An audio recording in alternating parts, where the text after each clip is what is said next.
우리는 지난 2주간에 걸쳐서 바울에게 제기된 고소사건, 즉 유대인 변호사 더둘로가 바울을 총독 벨릭스에게 고소하는 이유가 무엇인지, 그리고 자신에게 제기된 고발의 고소의 내용을 하나씩 변론해가는 바울의 변론까지 2주간에 걸쳐서 살펴보았습니다. 이어지는 오늘 본문은 이 재판의 재판장인 총독 벨릭스가 이 고소사건에 대하여 어떤 판결을 내리는지 상세하게 기록하고 있습니다. 자, 봅시다. 22절입니다. 같이 읽죠.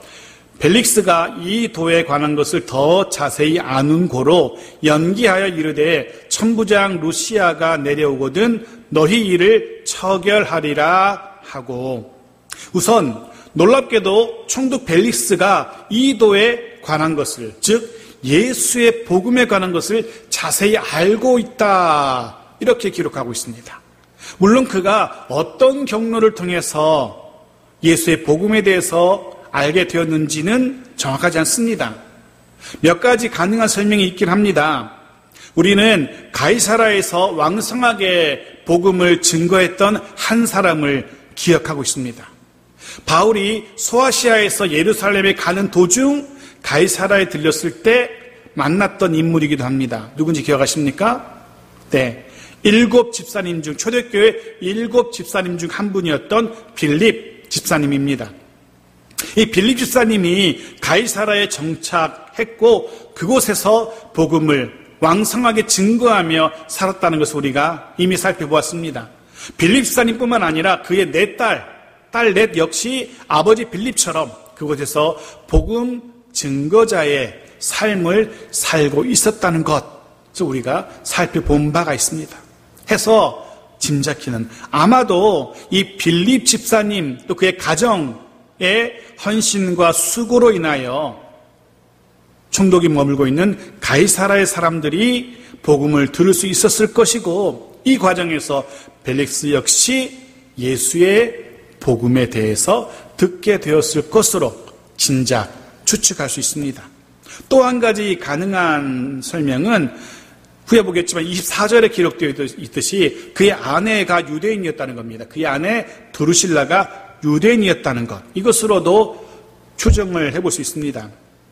아마도 남편 벨릭스는 자신의 아내인 유대의 여자 드루실라를 통해서 유대인들이 익히 알고 있는 주의 예수의 복음을 전해 듣지 않았을까, 그런 짐작도 할 수 있습니다. 물론 우리는 총독 벨릭스가 예수의 복음에 대해서 안다는 이 사실이 그가 복음을, 예수 그리스도 복음을 받아들였다, 복음을 믿었다는 것과는 전혀 다른 차원의 이야기라는 것 우리가 알고 있습니다. 총독은 그저 예수에 관한 것, 예수의 복음에 관한 것을 들어서 지식적으로 알고 있었을 뿐이라는 겁니다. 들어서 알고 있었을 뿐 그 복음을 믿지도 받아들이지도 않았다는 겁니다. 개인적인 생각은 사실 이런 경우가 제일 안타까운 경우라 여겨집니다.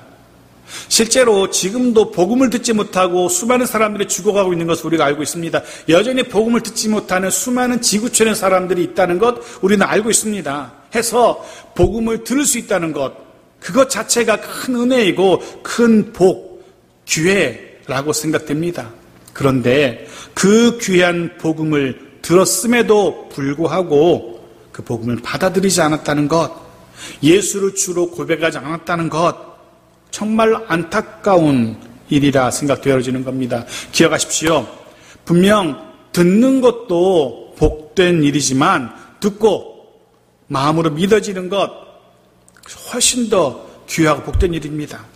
듣는 것도 복되지만 듣고 믿는 것은 그것과는 비교도 되지 않는 엄청난 복이고 은혜라는 겁니다. 마찬가지입니다. 오늘 이렇게 함께 예배하며 말씀을 함께 나누고 말씀을 듣는다는 것 분명 놀라운 은혜이고 큰 복입니다. 하지만 말씀을 듣고 그 말씀을 마음으로 믿고 그리고 그 말씀을 마음에 새기고 그 말씀대로 살기로 다짐하는 것, 그것은 더 크고 또 놀라운 은혜이고 복인 것입니다.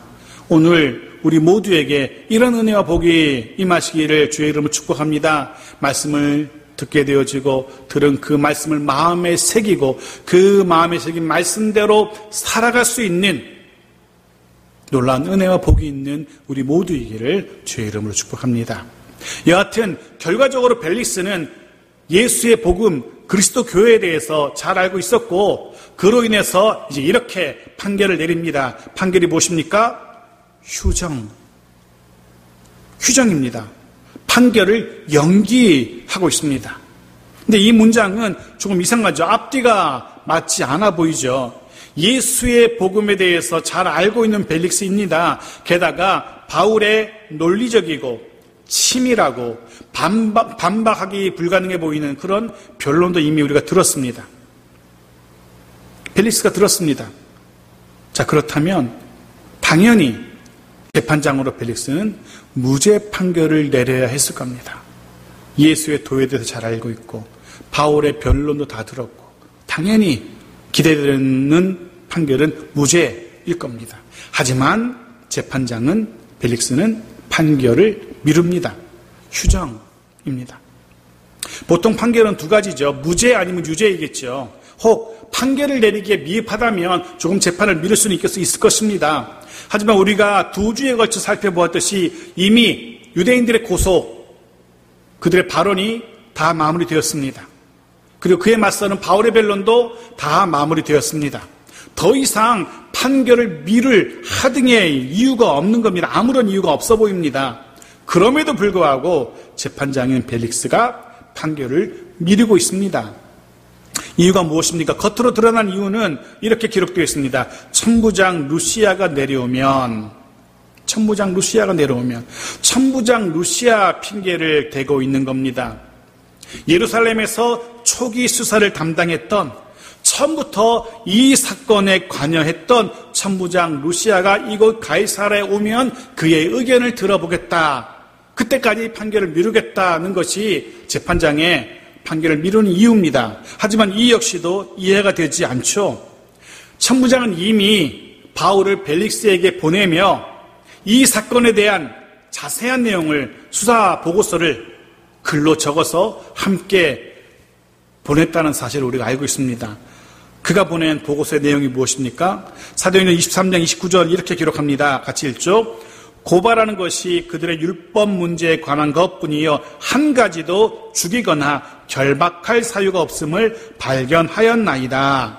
보십시오. 성경은 이미 천부장 루시아 역시 바울의 무죄를 주장하는 보고서를 올렸다는 사실을 분명하게 기록하고 있습니다. 그렇다면 총독으로서 재판장으로서 이 판결을 미룰 하등의 이유가 없습니다. 숨겨진 다른 이유가 있다는 거죠.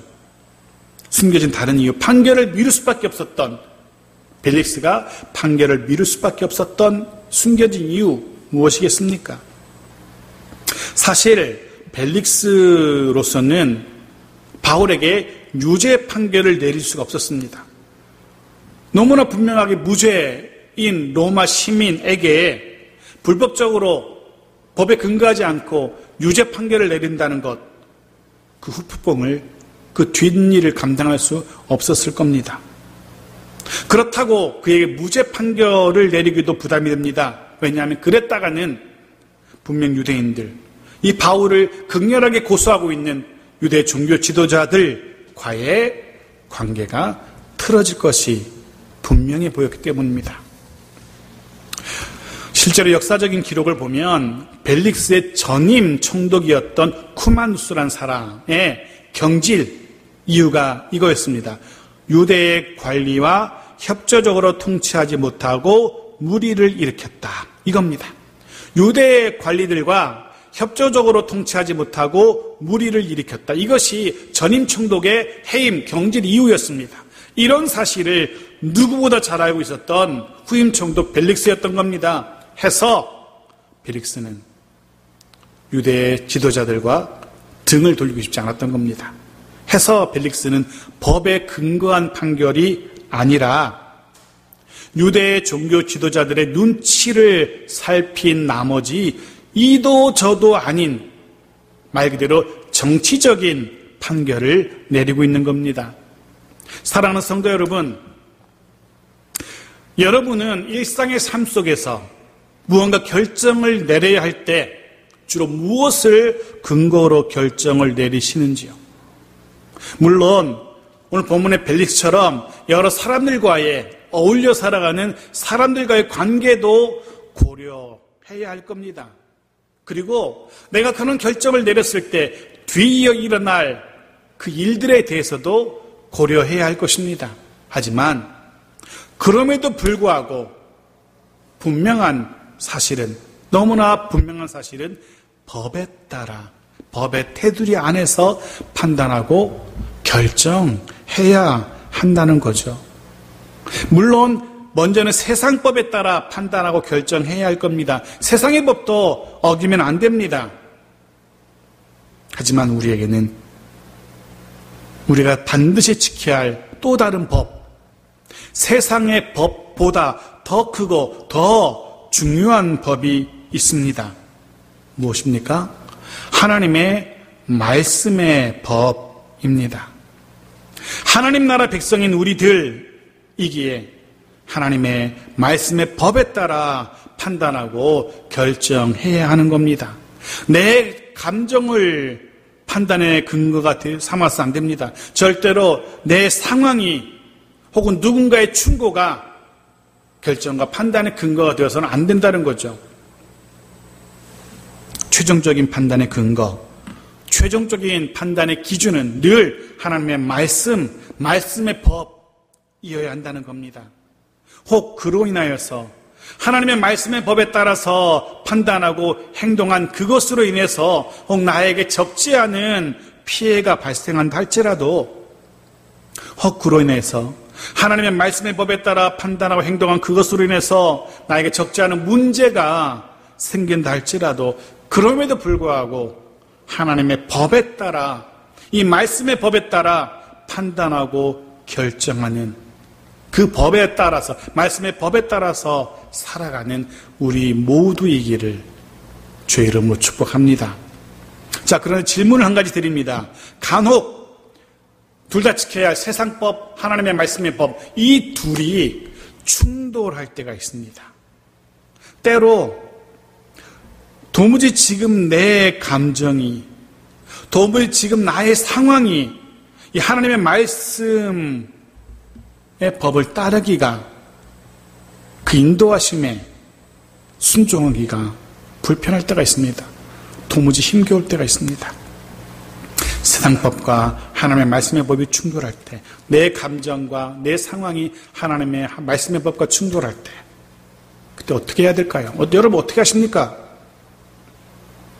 답을 드립니다. 먼저 기도하십시오. 잠시 멈추어서 심령의 무릎을 꿇고 하나님 아버지께 기도하십시오. 하나님께 지혜를 구하십시오. 섣불리 움직이지 마십시오. 섣불리 세상법을 따라야지, 섣불리 내 감정대로 해야지, 섣불리 내 환경을 따라서 해야지 하지 마시고 잠시 멈추어서 걸음을 멈추고 무릎 꿇고 심령의 무릎 꿇고 하나님께 지혜를 구하십시오. 분명 간절히 구할 때 성령 하나님께서 우리에게 지혜를 주실 겁니다. 분명 가장 선한 길을 인도하시고 가장 좋은 길로 우리를 이끌어 가실 겁니다. 그리고 그런 믿음으로 반드시 지혜 주시고 선하게 이끄실 것이라는 그 믿음으로 그 인도하심을 따라서 판단하고 결정하고 걸어가는 우리 모두이기를 주의 이름으로 축복합니다. 자, 27절에는 벨릭스가 이런 판결, 이런 정치적인 판결을 내릴 수밖에 없었던 그 이유, 즉 사람과의 관계, 종교 지도자들과의 관계를 고려한 판결을 내릴 수밖에 없었던 이유를 엿볼 수 있는 그런 기록이 잠시 기록되어 있죠. 잠깐 봅시다. 같이 읽죠. 벨릭스가 유대인의 마음을 얻고자 하여. 네, 그렇습니다. 유대인의 마음을 얻고자 하여 바로 이겁니다. 벨릭스는 바울에게 무죄를 선고함으로써 유대인들과의 관계가 틀어지는 것이 싫었던 겁니다. 해서 판결을 미루었던 겁니다. 사랑하는 성도 여러분, 기억하십시오. 사람의 마음을 얻는 것 분명 중요합니다. 하지만 그 과정에서 그것 때문에 하나님의 마음을 잃어버린다면 그거는 너무나 큰 실수이고 착각인 것입니다. 정말 중요한 것은 사람의 마음을 얻는 것이 아니라 하나님의 마음을 얻는 것이기 때문에 그렇습니다. 우리가 정말로 주의하고 늘 신경 써야 하는 것은 사람의 기분이나 사람의 마음이 아니라 하나님의 기분, 하나님의 마음, 하나님의 생각인 것입니다. 이런 찬양의 가사를 우리는 알고 있습니다. 하나님 아버지, 당신의 마음이 있는 곳에 나의 마음이 있기를 원해요. 아버지, 당신의 눈물이 고인 곳에 나의 눈물이 고이길 원해요. 아버지, 당신이 바라보는 영혼에게 나의 두 눈이 향하길 원해요. 아버지, 당신이 울고 있는 어두운 땅에 나의 두 발이 향하길 원해요. 나의 마음이 아버지의 마음 알아. 내 모든 뜻, 아버지의 뜻이 될 수 있기를. 나의 온 몸이 아버지의 마음 알아. 내 모든 삶, 당신의 삶 되기를. 이 찬양의 고백이 우리의 고백이기를 주의 이름으로 축복합니다. 기억하십시오. 나를 향하신 하나님의 마음이 어떠한가? 지금 나를 바라보시는 하나님의 뜻이 무엇인가? 그 부분에 늘 신경 쓰고 하나님의 마음을 알아갈 수 있는, 그 마음을 흡족하게 할 수 있는 우리 모두의 매일의 삶이기를 주의 이름으로 축복합니다. 자, 23절입니다. 같이 읽겠습니다. 백부장에게 명하여 바울을 지키되 자유를 주고 그의 친구들이 그를 돌보아주는 것을 금하지 말라 하니라. 비록 유대인들과의 관계가 신경 쓰여서 판결을 내리지는 못했지만, 판결을 미루었지만 벨릭스 역시 바울의 무죄함을 알고 있었습니다. 해서 비록 가택, 연금, 집에 가둬두지만 바울에게 적지 않은 자유를 주고 있죠. 심지어 드나드는 사람도 자유롭게 만날 수 있게 허용합니다. 실제적으로 무죄 판결을 받은 것처럼 보입니다. 그리고 이후에 바울은 자유롭게, 무죄한 사람처럼 자유롭게 드나드는 사람들을 만나게 됩니다. 분명 가이사라에 거주하던 빌립사님과 교제했을 것입니다. 아마도 이때 유럽에서 예루살렘까지 같이 왔던 친구들, 즉 누가, 아리스타고, 드로비모 이런 사람들과 교제하며 그들과의 만남을 지속했을 것입니다. 이후로 오늘 본문을 보면 이들이 바울과 만나기 위해 드나드는 사람들이 바울에게 필요한 돈을 건네기도 했다는 것을 우리가 보게 되었습니다. 해서 총독 벨릭스가 바울에게 건네진 그 돈을 받기 위해서, 그 돈을 기대하고 바울을 만나기도 했다는 그런 본문의 기록도 우리가 보게 될 겁니다. 자, 계속 봅시다. 24절입니다. 같이 읽죠. 수일 후에 벨릭스가 그 안에 유대 여자 도르실라와 함께 와서 바울을 불러 그리스도 예수 믿는 도를 듣거늘. 총독 벨릭스가 그의 아내와 함께 예수 믿는 도, 예수의 복음을 듣기 위해서 바울을 부릅니다. 사실 바울에게는 너무나 좋은, 너무나 소중한 기회였을 겁니다. 벨릭스가 누굽니까? 바울의 처결에 대한 정권을 가지고 있는 사람입니다. 그에게, 그런 벨릭스에게 자신에 대한 좋은 이미지를 심어줄 수 있는 그런 기회였던 겁니다. 총독의 마음을 얻을 수 있는 소중한 기회였던 겁니다. 잘만 하면 더 많은 자유를 얻을 수도 있고, 좀 더 잘하면 완전히 무죄한 자로 석방될 수도 있는 그런 기회를 가지게 된 겁니다. 자, 여러분이 바울의 입장이라면 그에게 어떤 메시지를 전하시겠습니까? 그에게 어떤 말을 전하시겠습니까? 저라면, 그에게 메시지를 전할 수 있는 기회가 주어진다면 저라면 처음부터 끝까지 총독 벨릭스와 그의 가족의 건강과 형통을, 축복을 전했을 겁니다. 위로와 평안의 메시지를 담뿍 안겨 주었을 겁니다. 아마 여러분도 그러실 겁니다.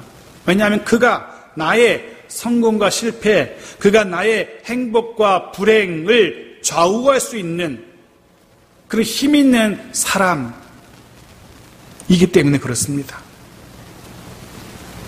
바울도 과연 그런 메시지를 전했을런지 봅시다. 25절입니다. 같이 읽죠.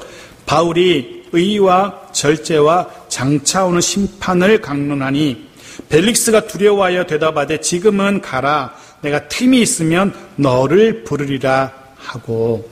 보십시오. 바울이 총독 벨릭스와 그의 아내에게 전한 메시지는 건강, 형통, 위로, 평안의 메시지가 아니었습니다.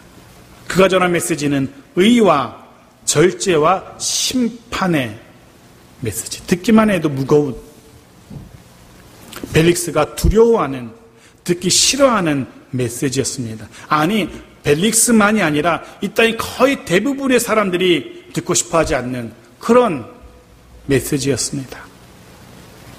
누가 심판에 대한 이야기를 듣고 싶겠습니까? 누가 절제에 대한 이야기를 듣고 싶겠습니까? 참 바울답다라는 생각을 하게 됩니다. 전도자 바울에게는 메시지를 듣는 상대가 누구인지는 그리 중요하지 않았던 겁니다. 자신이 그런 메시지를 전함으로 인하여서 그 말씀을 들은 사람이 자신을 어떻게 평가할런지, 자신의 메시지를 전함으로 들음으로 인하여서 자신에게 어떤 피해가 올런지 이런 것들은 전혀 생각하지 않고 있는 겁니다. 바울은 그저 성령의 인도하심을 따라 성령께서 말씀하게 하시는 것, 그것만을 가감없이 빼지도 않고 더하지도 않고 그대로 선포하고 있는 겁니다. 바라기는 우리도 그럴 수 있기를 소원합니다. 그럴 수 있어야 합니다. 상대가 누구이건 성령께서 말하게 하심을 따라서 담대하게 말씀을 전할 수 있는 우리 모두이기를 소원합니다. 말씀을 전한 이후에 그 이후의 반응, 그것은 우리의 영역이 아닙니다. 그 이유는 하나님의 영역입니다. 저 역시 그러려고 애는 씁니다. 최선을 다해서 말씀을 준비하고 최선을 다해서 말씀을 강론하려고 합니다. 그리고 그 이후 성령께서 말씀을 듣는 자들의 심령에 긍휼을 베푸시기를, 모든 심령들 가운데 풍성한 말씀의 열매를 맺게 되어지기를, 그들의 삶 속에 선포된 그 말씀의 능력이 나타나기를 기도할 뿐. 기억하십시오. 우리의 할 바는, 오직 우리의 할 바는 언제나 어디서나 성령의 이끄심을 따라, 성령의 말하게 하심을 따라서 말씀을 선포하는 것, 그럴 수 있기를 주의 이름으로 축복합니다. 자, 그런 바울의 메시지를 통하여서 총독 벨릭스가 두려움을 느꼈다라고 성경은 기록합니다. 선포된 말씀으로 인하여 의와 절제와 심판에 대한 메시지로 인하여서 두려움을 느낍니다. 대개 선포된 말씀으로 인하여서 두려움을 느낀 이후에 이어지는 반응은 대개 두 가지로 나뉩니다. 하나는 그 말씀 앞에, 그 메시지 앞에 엎드림, 즉 회개입니다. 사도행전 2장 37절은 이렇게 기록하죠. 같이 읽죠. 그들이 이 말을 듣고 마음에 찔려 베드로와 다른 사도들에게 물어 이르되 형제들아 우리가 어찌할꼬 하거늘. 이 말을 듣고 선포된 말씀을 듣고 그 이후의 반응, 성경은 이렇게 기록하죠. 우리가 어찌할꼬 하거늘. 사도행전의 기록은 이렇게 선포된 말씀 앞에, 복음 앞에 엎드렸던 수많은 하나님의 백성들의 이야기를 사도행전은 기록하고 있습니다. 하지만 또 다른, 전혀 다른 반응도 한 가지 있습니다. 하나님의 선포된 말씀 앞에 또 다른 반응, 하나는 그 말씀에서 벗어남, 말씀을 회피함입니다. 벨릭스는 이 두 번째 반응을 보이고 있는 겁니다. 선포된 말씀을 회피합니다. 자신과는 무관한 말씀으로 흘려보내는 겁니다. 사랑하는 성도 여러분, 여러분은 어떻게 반응하곤 하시는지요? 말씀이 선포될 때, 주일의 강단을 통해서건 혹은 사건을 통해서건 사람을 통해서건 하나님의 말씀이 선포될 때 여러분 어떻게 반응하십니까? 그 말씀 앞에, 그 이끄심 앞에 아멘 하면서 그 말씀 앞에 엎드리시는지요? 아니면 에이, 이 말씀은 나와는 전혀 상관없는 그런 말씀인데 왜 내게 들려주시지? 이 말씀은 내가 아니라 누군가가 그 사람이, 저 사람이 들었어야 하는 말씀인 것 같은데 혹 그렇게 생각하시지는 않는지요? 사랑하는 성도 여러분, 선포되는 말씀 앞에 아멘으로 화답하며 그 말씀 앞에 엎드리는 우리 모두이기를 소원합니다. 내게 주신 말씀을, 주의 그 말씀을 내 심령에 새기며 그 말씀대로 살아갈 수 있는 우리 모두이기를 주의 이름으로 축복합니다. 오늘도 선포되는 주의 말씀 앞에 우리 심령의 무릎을 꿇고 아멘으로 화답하는 우리 모두이기를 주의 이름으로 축복합니다. 26절입니다. 같이 읽죠. 동시에 또 바울에게서 돈을 받을까 바라는 고로 더 자주 불러 같이 이야기하더라. 바울이 선포하는 메시지는 듣기 싫었지만 그럼에도 불구하고 바울을 자주 불러서 이야기를 나눕니다. 이유가 무엇이라고요? 바울에게서 돈을 받고 싶어서였습니다. 아마도 예루살렘과 가이사랴 성도들이 바울에게 적지 않은 돈을 전해주었던 듯합니다. 연보를 모아 성금을 모아서 바울에 쓸 것을 채워주었던 것 같습니다. 이런 사실을 알고 있었던 총독 벨릭스가 바울에게서 그 돈의 일부를 받기 원했던 것 같습니다. 벨릭스가 어떤 사람인지 짐작이 되어지죠. 자, 마지막 27절입니다. 같이 읽겠습니다.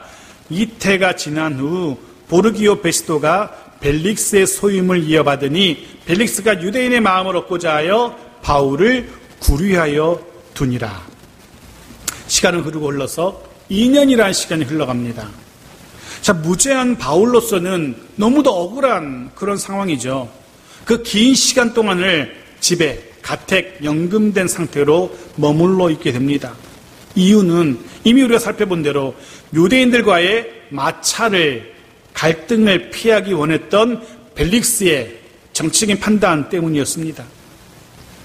유대인들과 마찰을 일으키기 싫어서, 그들과 등을 돌리기 싫어서. 그런데 참 우습게도 그토록 유대인들과의 관계에 신경을 썼던 벨릭스였지만 결국은 유대인들의 탄원과 진정을 받아들인 로마 정부로부터 해임을 당하게 되죠.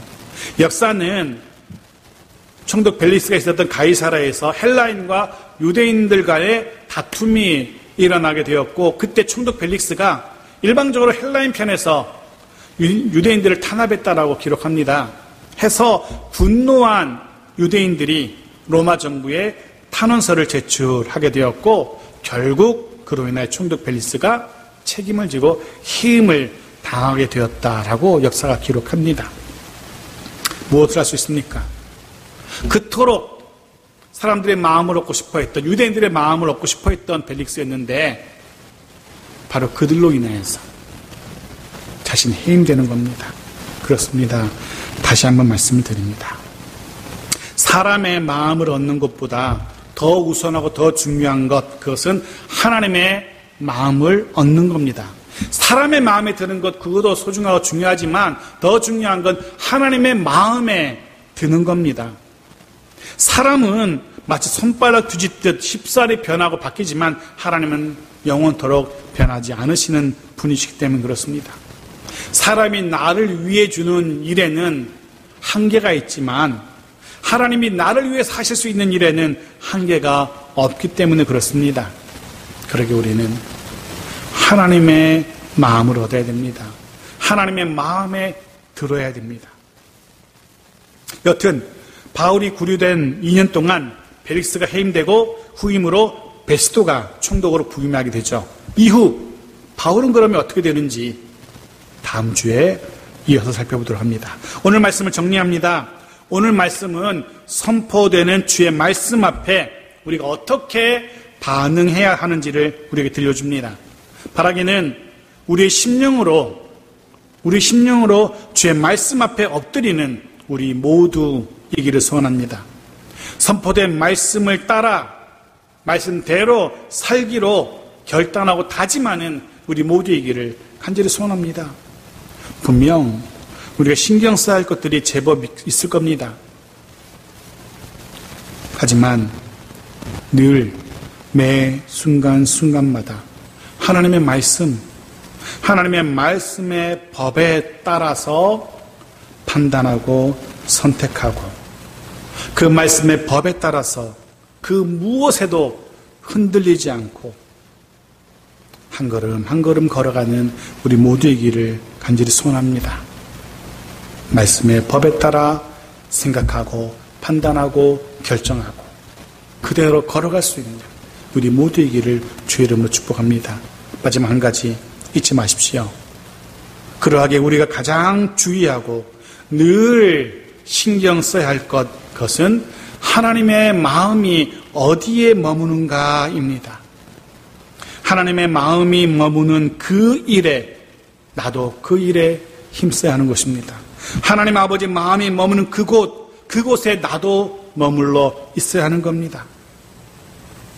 그리고 그를 통하여서 하나님의 마음이 머무는 곳에 머물고 그로 인하여서 더 크고 더 놀라운 아버지 하나님의 은혜와 복을 누리며 살아가게 되는 9월에 우리 모두의 가정과 일터이기를 주의 이름으로 축복합니다. 아멘.